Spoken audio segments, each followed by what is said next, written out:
All right, so what do we watch? We watched.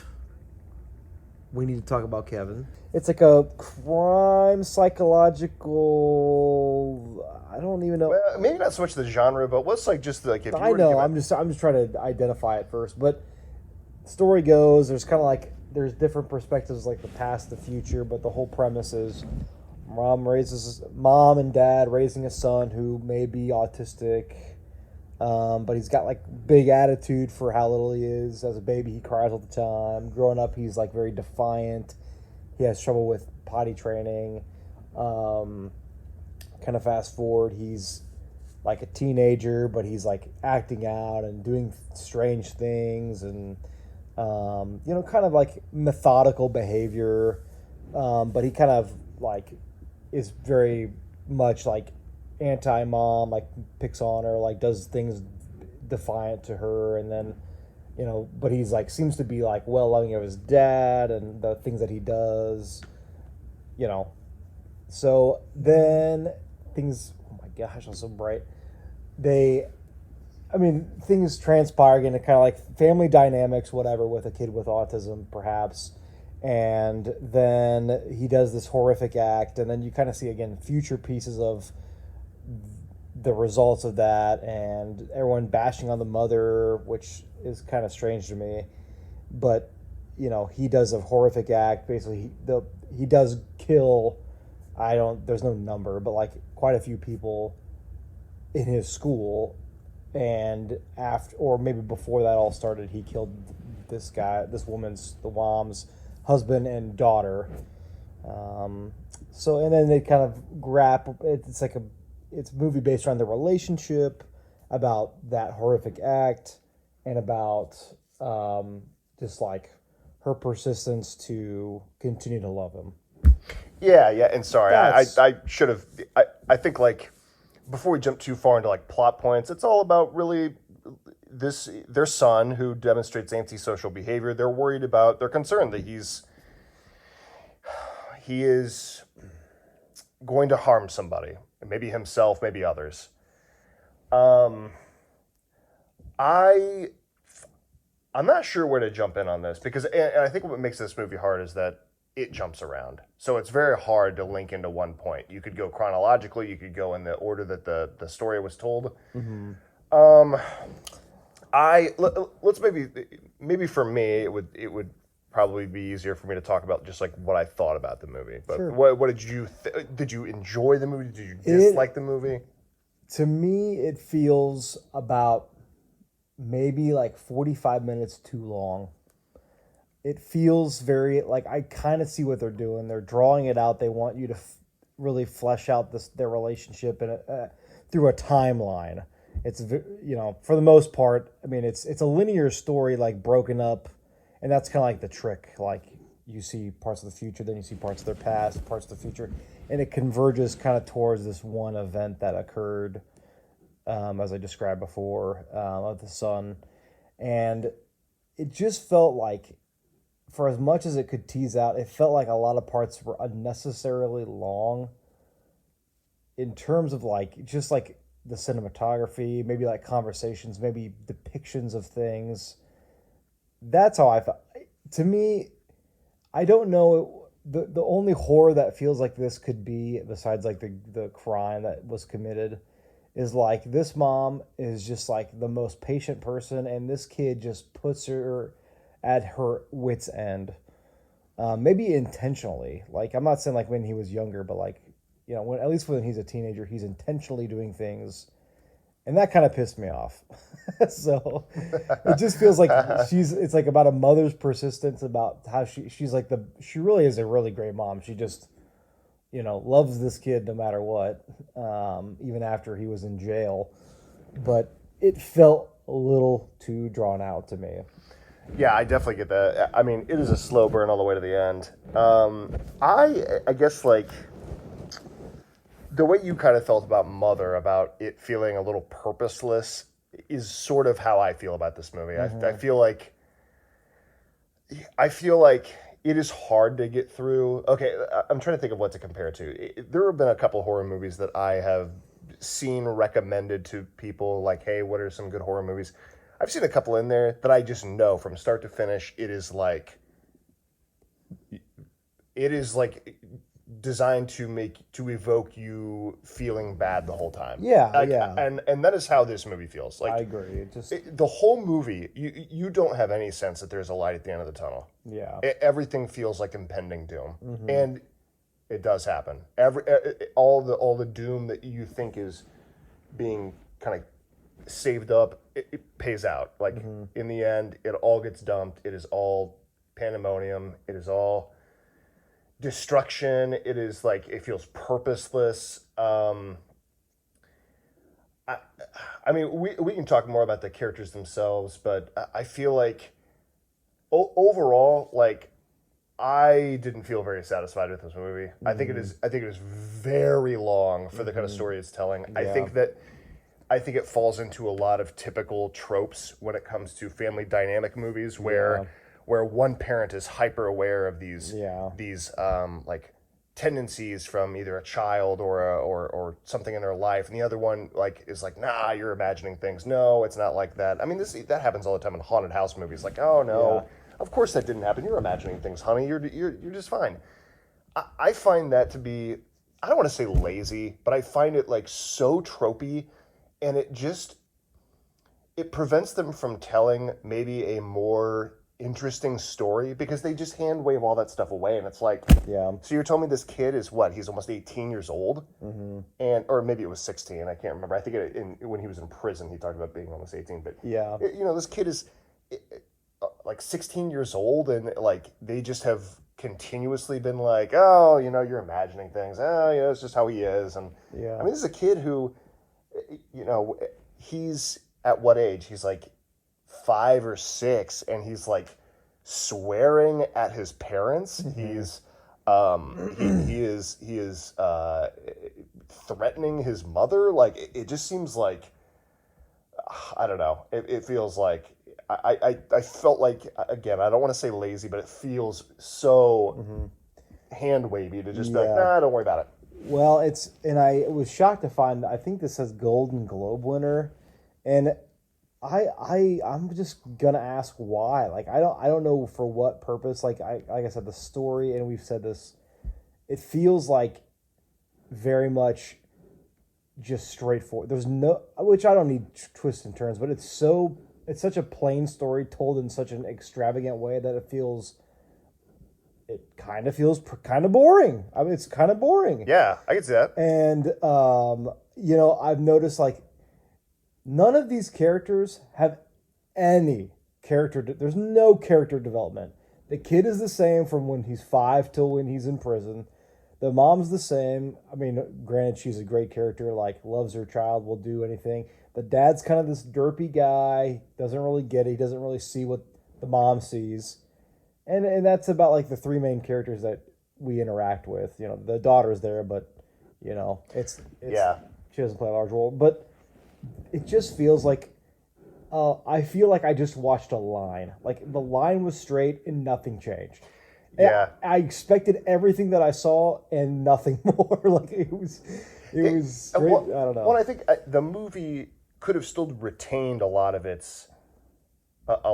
the drama, and still, I think some more confrontations between the mother, the father, and Kevin. Like I think that they could have had more moments together where they're like, I think the most interesting parts is when the 3 of them are like confronting each other, like, and there's so little of it, and so without that, I'm not convinced about their motivations. A lot of times it's like, why is everybody so comfortable with this? Like, why is everybody just so chill about the way that things are?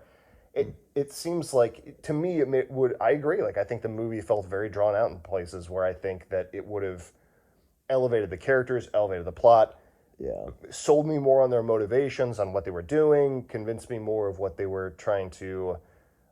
Maybe they would have felt more believable to me if they would have had more like awkward family confrontations. Instead, it was just a lot of like, don't worry about that. He's just a boy. It's entirely based on the dad's like perspective of like his son's behavior. Like, well,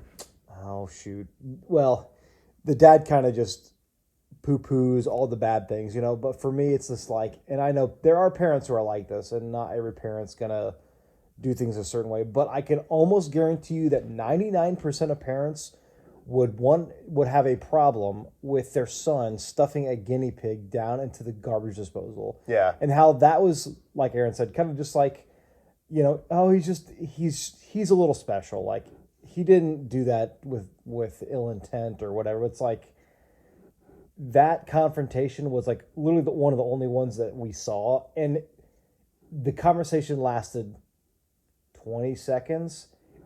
And that's actually only after, which is ambiguous. There was like drain stuff, and like we think that the girl, Kevin was supposed to, Kevin was supposed to watch his sister, and the mom had left drain stuff to clean out the guinea pig mess, and so something maybe like she got some in her eye and had to get her eye removed and have to have a glass eye, and only until like the first thing that they said during this conversation to him was like, we don't want you to blame yourself. So it kind of like, I think almost like that was purposeful maybe on his part to distract the fact that he put a guinea pig in the disposal. Well, I mean, one parent took that approach. Yeah. One parent took the approach of like, we're worried about you, and the other one clearly had her suspicions about, no, this was malicious. Yeah. So, the parents don't see eye to eye. And I think that this is... But they never do. Right. Yeah. I mean, this is my ultimate sort of like... I get it. Like, I think that the movie could have still had this conflict of like the mother and the father not seeing eye to eye on the child's behavior. But for them to just sort of never... The idea that their son would call her room decorations stupid and then paint all over them, and then trying to sell this story to his dad about how he was just trying to make the room special is like, come on. I mean, it just seems so incredibly naive for him to have thought that and to have not said, hey, like, you know, maybe we need to do something. But it's ironic the movie is called We Need to Talk About Kevin, because they almost never talk about Kevin. They just simply that's a really good point. They simply have passive aggressive sort of like discussions about it. They don't really ever do anything. Yeah. I don't know. I like overall, I just felt like this movie fell into a lot. It was too long. Fell into a lot of tropes that I think did not serve the movie well. Mm-hmm. I mean, tropes don't always have to be bad, but I think that ones like this, I think, make the characters less convincing to me. Like, I feel like who would act like that? In the way that, like, you see somebody in like a haunted house movie, think of something far more kitschy, and they're like, they do things that are unrealistic, right? And it's annoying because you're like, well, who would do that? And that's how I feel when I watch this. I see people making decisions and doing things in avoiding confrontations and conflicts and discussions that would have been like more appropriate things that people would be doing. Yeah, I don't know. This movie doesn't really, for me, have the depth to it. Like, everything felt very much just, again, it felt like a straight line. Like, there was no twists, no turns, nothing unexpected happened. It was really everything that I expected came true. And like the description of the movie is like literally, that's like the whole plot. That's the plot. There's like, it's more of a story than it is like a spook, you know? And not that the story wasn't like, had its like moments of like kind of like eerie, creepy, psychological, frustrating, but it does not like, to me, feel worthy of being like considered a good horror film. Personally, I think that like I think maybe I had mentioned this about another movie we'd reviewed, but like if you're gonna have, I think what is this, a 2-hour runtime or close to it? Yeah, if you're gonna have a close to 2-hour runtime, I think that you need to start having like there is room for those conversations to be had, right? The ones about like, hey, what's going on with Kevin? What's going on in our marriage? What's going on in this? There is so little of that, and then if you're not going to do that, if you're not going to have those conversations, you need to cut out 15 to 20, maybe even 30 minutes out of this movie, because it does feel painfully long. And like for me, I'm okay with the movie having a more simplistic plot. It's like more focused in just it being a family dynamic kind of movie about the difficulties of raising a child. Even, I mean, we're both parents. Like, sometimes it's difficult to raise your children. You hope that you're raising them right. You hope that they're, you're hyper acute to things that you are like, oh, they're doing this. Is that normal? Is that not normal? Like that. I think that is an interesting idea for a horror movie. Is the concept of being a parent. But I think it is so long, and it does not capitalize on that runtime. Yeah, I think that many people who watch this will, it's a trope that doesn't really need to be described because it's done so much already in current media. But even with some people's experience in their own life, like the whole like mom stays at home and is going crazy kind of idea. Like many of us are parents and we've had to watch our kids by ourselves, or maybe you're a stay-at-home parent or whatever.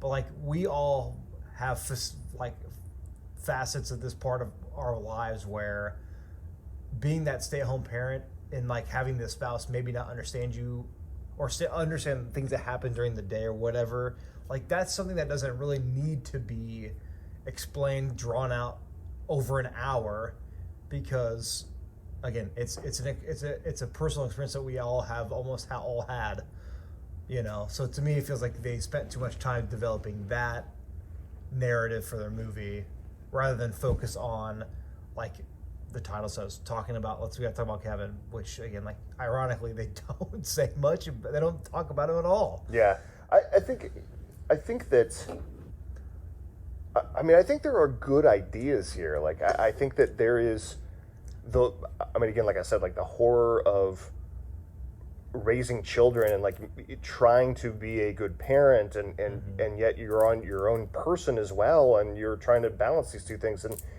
the other thing too is like the horror of being misunderstood, the horror of like you and your partner not seeing eye to eye and having this idea of distrust.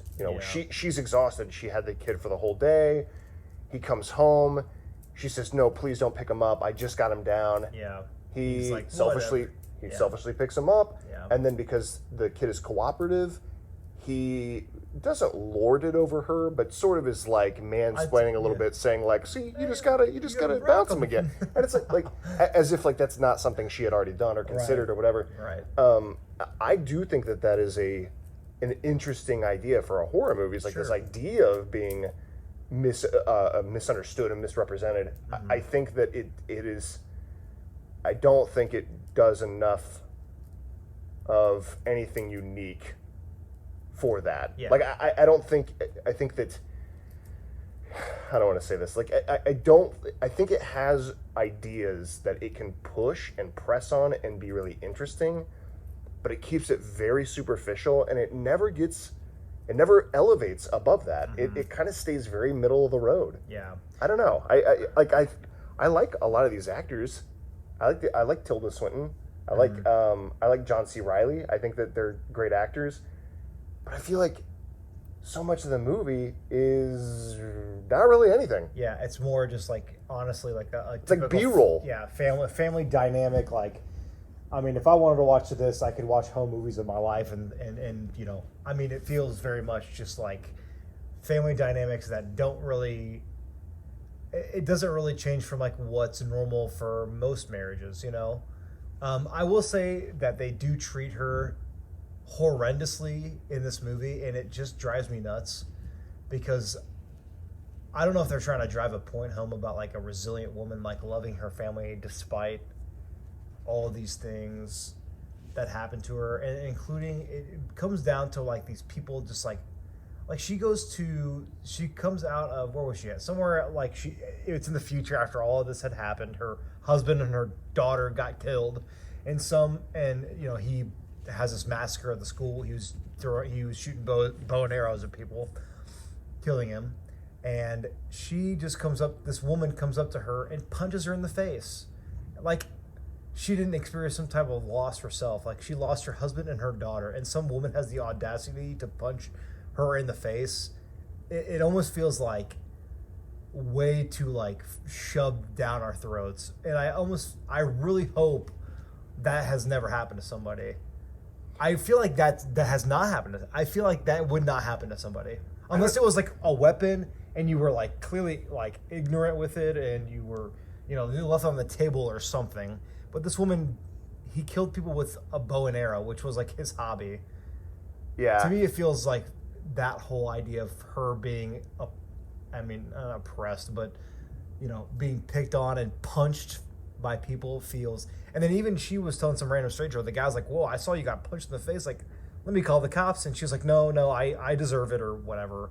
To me, it just feels like such a lame excuse. I feel like that just feels so unrealistic. But again, I live a white man's life, so I'm not sure if this has happened to. Yeah, I mean, who knows how I would have no idea how I would feel like.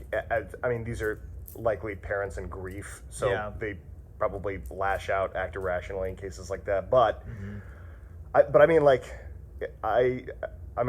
what you're saying too. It's different or it seems like it would feel different if you had a firearm or a couple firearms at home that you didn't properly lock up. Your child got a hold of them, did something terrible. Yeah. Whereas this is a bow and arrow that was like a recreational hobby for this kid. He was, old enough to do this in the backyard. They never thought that holding the parents to be culpable for that seems strange, but especially since he had, besides the guinea pig incident, he didn't demonstrate any of the other violent tendencies. Oh, yeah, and even if they did say like, if they were like, "Hey, let's get the police over here," I find it hard to believe that the police would do anything that would have prevented a tragedy like this at the end. Yeah. But speaking about the mom, Ava, she there are moments in the movie where she is kind of cold. I mean, she's cold. Oh with yeah, her. She, I think that you obviously like initially, I think that like you feel she's really trying. She's really trying to make it work. She's trying to help her family out. You can see throughout the movie some resentment building in her because what she does is she does kind of turn off. She takes mini golfing. Their mini golf scene, like you can see that like it almost seems like she just kind of is barely tolerating the event. She's just paying her dues. And it wasn't until the end of the movie that like I felt like when she hugs him, it's like I think that might be the first or second time I've seen her have like a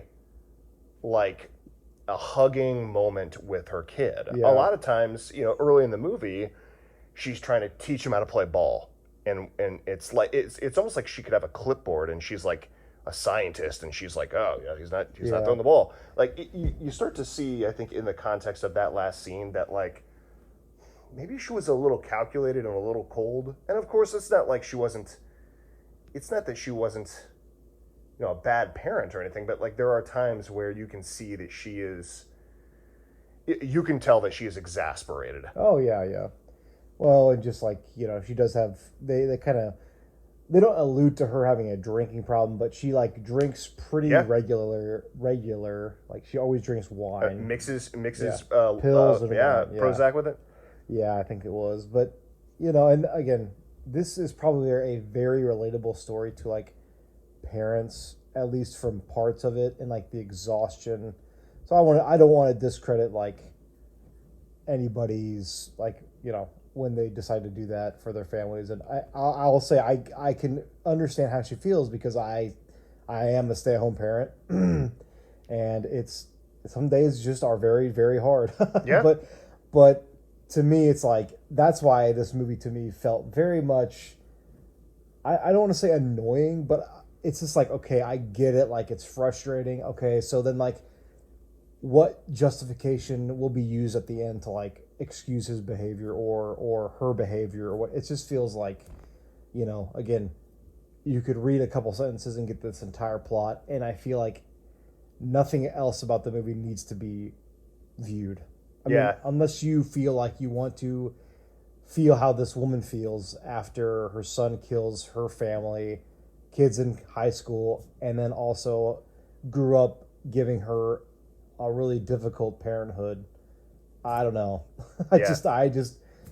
I feel like I'm very shocked that this won a Golden Globe. I'm very shocked. Yeah, and for me, I think the shocking, and maybe this is what you mean when you say you're shocked too, is I don't feel like it brings a whole lot of Yeah. anything new to the table. Like Yeah. it feels like, This I could be a documentary.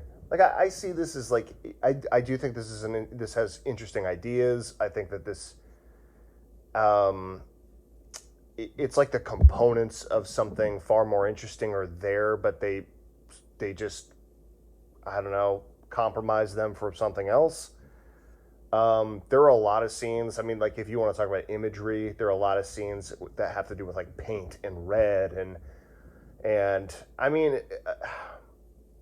part of me is like, oh, what could that mean? But I sometimes feel like the most superficial explanation is the explanation is Yeah. like, is this just representative of like the blood that's on her and the blood that's on her hands and Yeah. violence and I mean, maybe there's something more, but it when I think of those kinds of things, it's like, okay, like it feels like so, it feels like so on the nose. Yeah. And earlier in the movie, whenever she's in the middle of that tomato throwing festival thing, I think you said it was in Spain. I think you're right.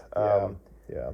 But there's a scene where it's like they linger on the shot to show you that, do you see she's posed like Jesus? Do you see it? Yeah. And I get it. Like, I think that there's this like martyrism that she kind of goes through. She is like the one witnessing her child. She's the one being slapped in the face on the street because of her son's actions. Like, there's this sort of like martyrdom to her story. Yeah. But at the other side too, part of it is like, okay, well, maybe she is also making a martyr out of herself, like acting as though like, I don't know. I don't know what it is that I want to explain here, but just like the relationship she has with her son, I feel like there are moments where it looks like she kind of gives up a little bit, and it's like, Yeah.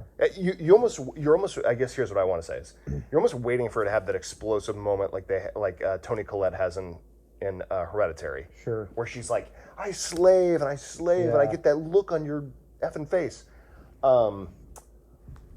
Yeah. I really think this movie needed something like that. I honestly. agree. Yeah, I think two things that I've just noticed because we kind of re-rolled this, like her OCD, because she's got like a little bit of like this OCD tendency, like Aaron said. She's a little bit more calculated, scientific, maybe worried, like helicoptery. But even like I've noticed that like the little girl, their daughter, later on when she was born, like she starts to have this like twitch and her fidgeting in her hands, like where she's like kind of picking at her nails, and then so does he. And there's a couple like in the jail cell, he was like pulling fingernails and lining them up, and then she kind of did the same thing, like had the same shot, like she was pulling eggshells from her teeth because she was too embarrassed to be shopping at the local mart with the parents of the kids that were killed by her son.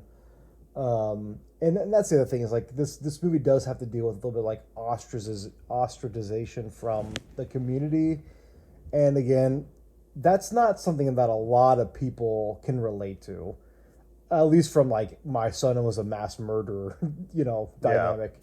So, but if you are, I mean, I maybe that's a depiction that you can relate to. I don't know. What? But, Oh, go ahead. But you know what I mean? I don't want to like confound those things because like she just like this again, the movie doesn't really do much, and for me in terms of it doesn't have, like Aaron said, there might have needed to been a little bit more discourse or like frustration, but like she, even in the jail cell, she's not like mad at him. She's not like, why the hell did you kill your sister and my husband, your dad? Like, not, or like, why did you kill all these kids? Like, none of that. Yeah, and that's not to say that there always has to be a big blow up moment, but it's like you're waiting for one, and it almost never happens. And I think the movie suffers because of that. I think, given the fact that this movie is an hour and 45 minutes long, and I can tell you there is not one time, well, there is one time, that there isn't some type of violence or anger, because there was a time when he has problems with like using the like toileting, and she gets frustrated and throws him, and you think, oh, she threw him on the bed. No, she threw him on the ground, and then he broke his arm. Yeah, like she gets extremely angry, aggressive, hurts her kid. Yeah. You know, one thing that I didn't really think about until you just mentioned it is that, like, I think one thing in this movie, and I think because you had pointed out, like, the fidgeting with the hands, the fingernails, that kind of stuff, I think this sort of thing that is underneath the surface of this movie is the idea that our children reflect a lot of ourselves. Mm-hmm. You know, they get older, they show the same tendencies that we do. And I think that is part of the horror aspect of this movie, is that it not only is there, is there something wrong with Kevin, but is it a reflection of, like, me? Is there a part of me in this child that is destructive or harmful? I think that is an interesting thing that I think you have to kind of dig for a little bit. Like, I didn't notice that at first viewing, but I think that the more that I kind of think about those scenes where the daughter is fidgeting with her hands and her son is doing some things that is like what her mom would do. They have the same kind of like nervous tendencies. They have some similar coping skills. And I think that is an interesting aspect of this, is that the scary part of, like, well, our children aren't just, they are their own people, but they also are like a reflection of us, whether that be through nature or nurture. And it's crazy to think that's like the most, like, that was like the most, I think of the movie as, like, again, kind of like a plane, and like that was a little bit of like an elevated, like, part of the film. Like, there was some OCD, relationships between, like, their mom and the kids, and to me, but it just feels like, again, that just feels kind of normal. Like, it feels like that's not unexpected for kids. Like, I'm trying to think of my kids and their tendencies, but, like, yeah, maybe picking nails is one of them. Like, I pick my nails, and my kids sometimes will do the same thing. Of course, I say don't do that. But, like, to me, it just feels so mundane that can that really be the cause of this kid's issues? Like, to me, it's like, whether it's yes or whether it's no, it doesn't make a difference. It doesn't do anything for me. And I don't know that they're trying to necessarily suggest that as much as much as they're just saying that, as much as they're trying to hint that, hey, do you think that Tilda Swinton's character is emotionally struggling with this because she worries that there is, like, pieces of her and Kevin, and those are the pieces that are the most destructive, or the ones that are most influenced by, or that his actions are most influenced by that. Yeah. One other thing I'll say, because, like, this, I don't feel like this was an issue later into the movie, but one thing I worried about kind of early on when they were showing him as, like, a 3, 4, 5, 7-year-old, is I was a little worried they were going to do this thing where it's like, oh, he's got autism, and that's kind of why he's a weird kid. Like, I think that is a very harmful thing to. Yeah. I think they. You're kind of made. You're made to determine that yourself. I mean, I don't think that. I think they did a good job of dispelling that he doesn't have autism. But there's like a little freckle of maybe, like, could he? Maybe, you know what I mean? Because there's that doctor's visit, but, like, he says I wouldn't worry about it. Well, but the reason I bring that up is I think Hollywood has a very big problem with this association of autism and antisocial, destructive, potentially dangerous autism actions. Equals bad. Right. Like, I think that is a that is a Yeah. harmful Yeah. stereotype to put people in, and Totally. and I think they did a good job of like I don't feel like that was the case as the movie went on. I don't Yeah. think that they tried to be like, hey, do you think he might have autism? Yeah. I think that it was something they had brought up, and then they just sort of dispelled it afterwards. But there was a period of time where I was kind of worried, like we shouldn't sort of like associate these two things as like, oh well, of course he was a psychopath because he Yeah. had autism. Like Yeah. that, it's so laughably Yeah. terrible and a stereotype that should not be propagated by anybody. I agree. I think you're right. In the same way that like I think I've maybe I've mentioned this, but like one thing that really bothers me about Finding Dory, which have you seen Finding Dory? Yeah. Oh yeah. I really dislike the two seals that pick on the one Oh, yeah. that looks different. Yeah. I think that is I think it's like Yeah. When that first came out, I was shocked that was something that was actually like left in the movie. It felt so. I mean, it feels like bullying. Yeah. And I mean, like I just I don't know. I see stuff like that, and it's like I don't know. It feels very worrisome whenever I saw, at least initially in this movie, when they Yeah. were talking about the stuff, and I didn't want them to be like equating these two things as Yeah, like I do think, unfortunately, there might be people who doubtfully listen to this podcast, but there are some who are like, cartoons of my day, they bullied people all the time. yeah, And, and it's like, well, that's not a problem at all. It's like, I do think that specific instance in Finding Dory, especially harmful to people with developmental disabilities, mental disabilities, or whatever, because clearly that's what they're trying to show you. And I'm not stereotyping. I'm just saying, like, that's what the movie wants you to think. Well, and like, I mean, it's funny we're talking about Finding Dory, but like, even those moments, to me, it's not so much that like, oh well, we've had cartoons in the past where people were being bullied, and what difference does it make? To me, it's like this movie is going very far out of its way to make this a bit, and it feels like it just feels like maybe not the kind of thing that Pixar is best at doing. Yeah. So anyway, I mean, all that to be said, I just that was one thing, at least initially when this movie was going on, that I was like, I hope that they're not trying to like make us equate these two things together. But I do think they did a good job of avoiding that. Yeah. I don't know. I feel like there's a lot here, and I feel like it's just like it's a very sort of plain story that has a lot of things that they could do with it, but it feels like kind of an inch deep to me. Mm-hmm. Like I agree. I think, generally speaking, I would not recommend this movie to somebody unless they just really. You could put this in the background, and again, it's one of those movies where you didn't have to watch every bit and piece of it to know exactly what's going on, because what happens from like when Kevin is younger is exactly what happens when he's older, except there's a little bit more dynamic with a sister, and considering that he has a hobby that harmed others, that's the only difference. But like this, what you got in minute 30 was what you got in a minute 45 when the movie ended.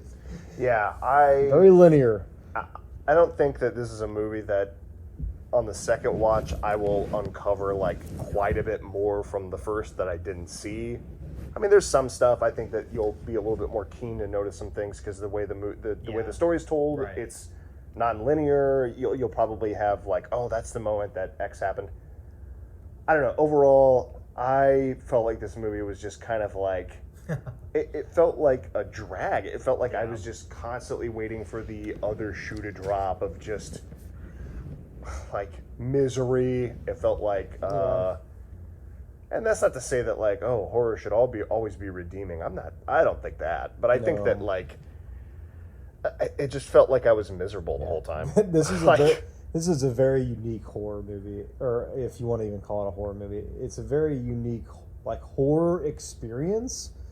Like it's like the horror of being a parent to a problematic child, and then the child ends up being a like a school massacreist. I mean, it's kind of like the sugar-free gummy bears, where it's like, where you're like, I know, like, I'm gonna eat these, and you know from the beginning you're gonna feel terrible, and you eat it and you feel terrible, and you're like, yeah, well, I accepted this. Yeah, I'm the ass. Like, I mean, this is something I should have known. I don't know. It's just like, That's so funny. Yeah. So, like, I don't feel like, I feel like I got what I expected. Like, Yeah. you know, the And that's the problem with it. I'm telling you, that's exactly why I thought this would be like a little bit more like supernatural, maybe, or like a little bit more spooky.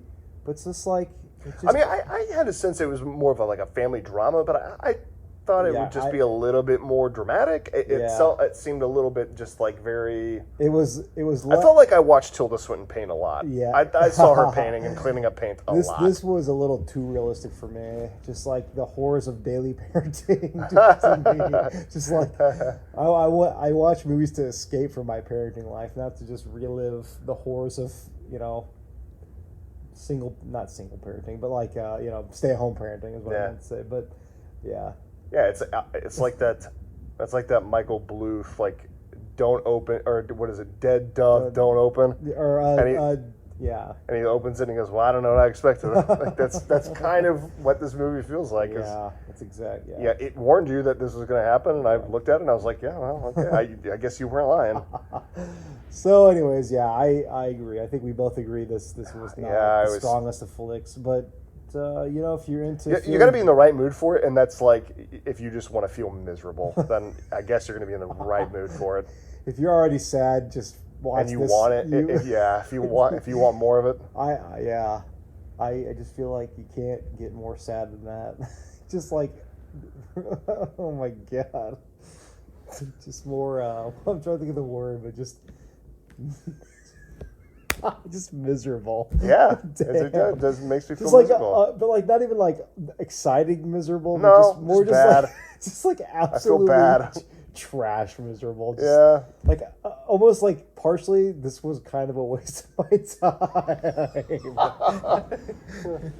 I can kind of get what you're saying. It's like that's time I won't get back that I could have spent with my daughter. Yeah, exactly. I could just imagine I could be asleep right now.